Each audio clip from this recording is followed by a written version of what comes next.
दशमलव में है आपका समीकरण 1 ही है। दशमलव हर जगह दशमलव है।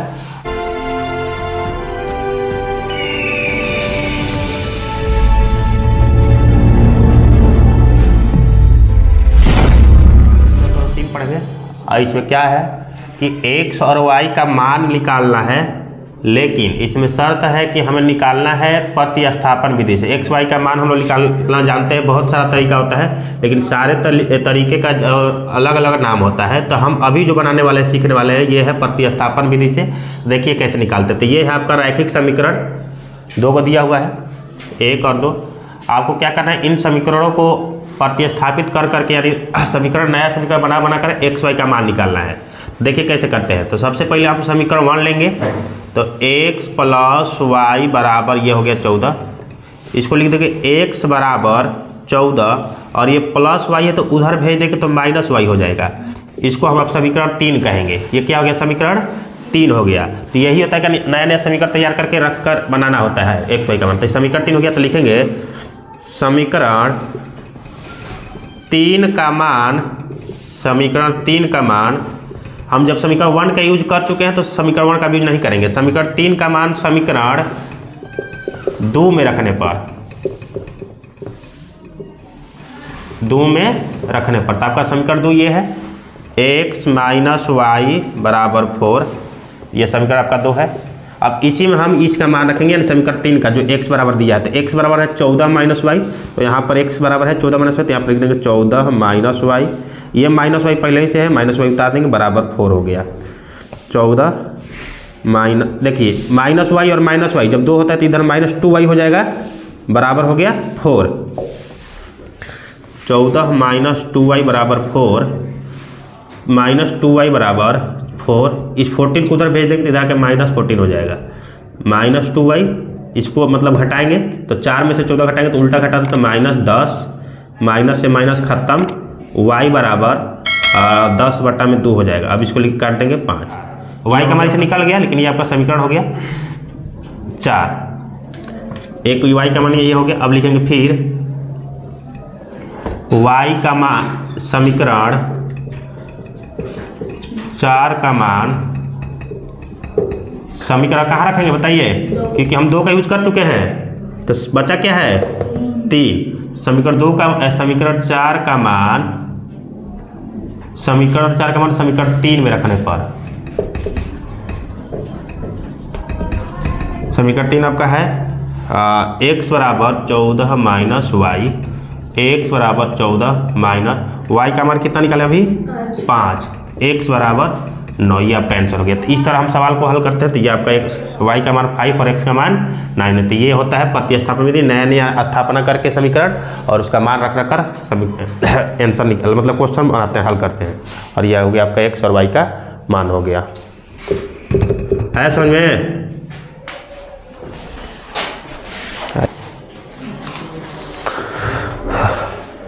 क्वेश्चन नंबर 2 है, देख लीजिए। ये हो गया आपका समीकरण 1, ये हो गया आपका समीकरण 2। ये देख लीजिए, ये जो है भिन्न में है तो आप इसको सिंपल भी कर सकते हैं या इस तरह भी बना सकते हैं। तो चलिए हम लोग इसी तरह बनाते हैं डायरेक्ट। पहले समीकरण 1 से 3 तैयार करते हैं। तो s माइनस टी बराबर 3 हो गया। s बराबर 3, इस t को उधर हम भेजेंगे तो इधर के प्लस t हो जाएगा ना। ये हो गया समीकरण नंबर 3। तो 1 से 3 हमने प्रतिस्थापित कर लिया। अब लिखेंगे समीकरण 3 का मान समीकरण 2 में रखने पर। तो समीकरण 2 यही है, इसको उतार लेते हैं पहले। s/3 प्लस t/2 बराबर 6। हाँ, समीकरण 3 का मान रखना है। इधर समीकरण 3 में देखेंगे कि रखना क्या है। तो देख रख रहे हैं s बराबर हम ये रख रहे हैं 3 प्लस t। तो जहाँ s होगा वहाँ हम ये इतना मान यहाँ से यहाँ तक रखेंगे। यहाँ पर s है तो यहाँ पर रखेंगे 3 प्लस t/3 है प्लस। अब कहीं s नहीं है तो जैसे वैसे उतार देंगे 6। अब इसको ये बट्टा जैसा है यानी भिन्न में है तो इसको भिन्न हटाने के लिए क्या करेंगे, एलसीएम निकाल लेते हैं। तो 3 और 2 का एलसीएम होता है 6। 3 के पढ़ा में 6 2 दान में है, तो 2 में 3 में गुणा होगा तो 6 होगा। 2 में 3 में गुणा होगा तो 2t होगा, क्योंकि ये एक साथ है, दोनों क्या है, एक साथ है। तो हम दोनों के साथ 2 गुणा करेंगे, 3 गुणा के 6 तो 2 3 6 और 2t हो जाएगा प्लस 2 के पढ़ा में 6 3 दान में, तो 3 में t से गुणा होगा 3t हो जाएगा, बराबर हो गया 6। 6 प्लस ये 3t और ये 2t एक है तो एक जैसे इसको जोड़ लेंगे 5t अपॉन 6 बाई बराबर 6 है। फिर क्या करेंगे 6 प्लस 5t और इस 6 को इस 6 के साथ मल्टीप्लाई कर देंगे तो 6 हो जाएगा 36। ये सभी 1 मिनट पहले इसका मान निकाल लेते हैं। 5t बराबर 36, ये 6 को उधर भेज देंगे तो इधर आकर -6 हो जाएगा। 5t बराबर 36 में 6 बढ़ गया 30, t बराबर 30/5 कट के 6 और ये आपका आंसर भी हो गया एक तरफ से t का मान भी। और ये समीकरण कितना बन गया अब 4 बन गया। अब लिखेंगे समीकरण 4 का मान, क्योंकि बारी बारी से हम चल रहे हैं, पहले 1 से 3 बनाए 2 से फिर 3 बगैर 3 से 2 गए हैं फिर आपको 3 में रखेंगे तो समीकरण 4 का मान समीकरण 3 में रखने पर तो समीकरण 3 है आपका s बराबर 3 प्लस t, s बराबर 3 और t का बराबर हम कितना निकाले हैं 6 निकाले हैं तो यहाँ पर हम 6 रख देते हैं। s बराबर आपका 9 तो ये आपका आंसर निकल गया। s बराबर ये आंसर हो गया और इस तरह ही बनाया जाता है सवाल को।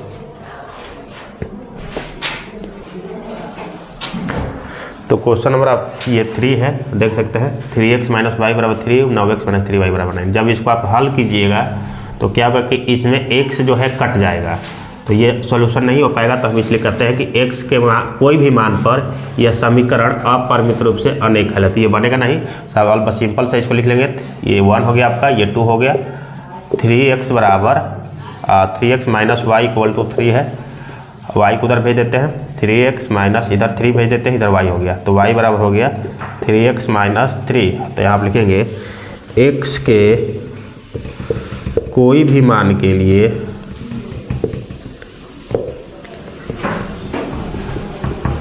यह समीकरण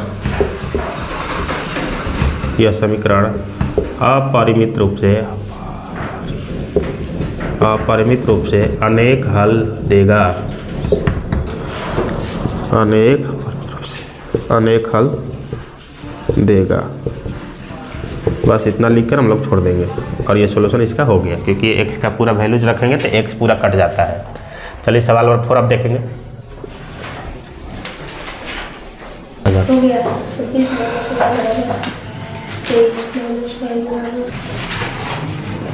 देखो तो ये है आपका सवाल नंबर 4 जो दशमलव में है। आपका समीकरण 1 ये हो गया और समीकरण 2 हो गया।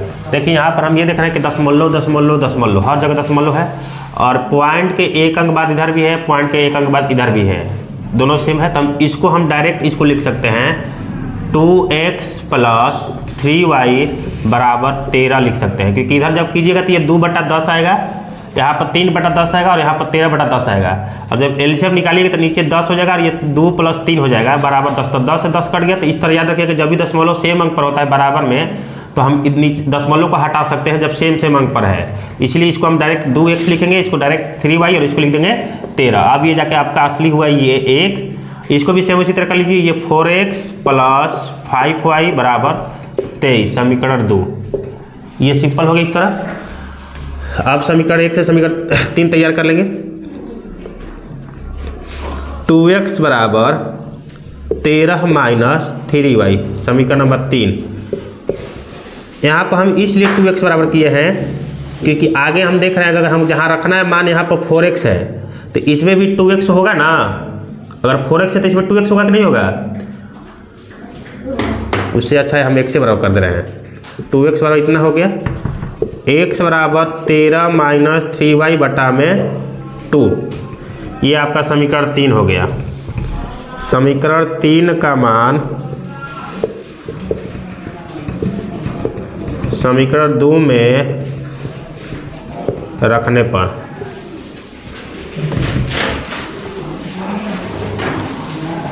4x प्लस 5y बराबर 23। ये आपका समीकरण 2 था। अब जहाँ जहाँ x होगा समीकरण 3 वाला मान वो रखेंगे तो 4 यहाँ पर x है, यहाँ पर ये पूरा मान उठा कर रख देंगे इतना दूर का। तो 13 माइनस 3y बाई 2 अब प्लस 5y 23। अब ये 2 से कट जाएगा 4 2 दान में। अब ये 2 को मल्टीप्लाई करेंगे उससे तो 13 दूना का 26 माइनस 6y प्लस 5y बराबर 23। 26, 5 में से 6 घटाएंगे उल्टा तो माइनस वाई आएगा बराबर 23, माइनस वाई बराबर 23, और इस 26 को उधर भेज देंगे तो इधर के माइनस 26 हो जाएगा, तो माइनस वाई बराबर -3 हो जाएगा, घटाएंगे तो माइनस उल्टा, और माइनस ले माइनस क्या हो गया खत्म, तो बचा क्या वाई बराबर 3 आ गया। आपका एक तरफ से ये आंसर भी होगा वाई का मान, और ये समीकरण कितना हो गया 4 हो गया। अब समीकरण 4 का मान कहाँ रखेंगे, हाँ समीकरण 3 में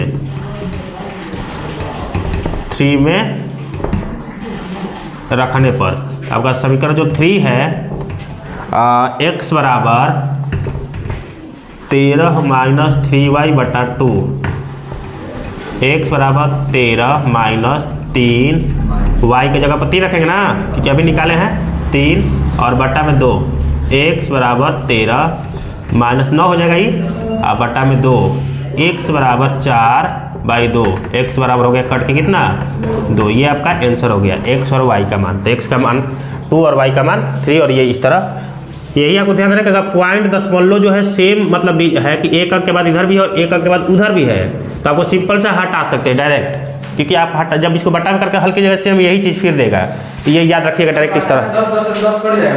हाँ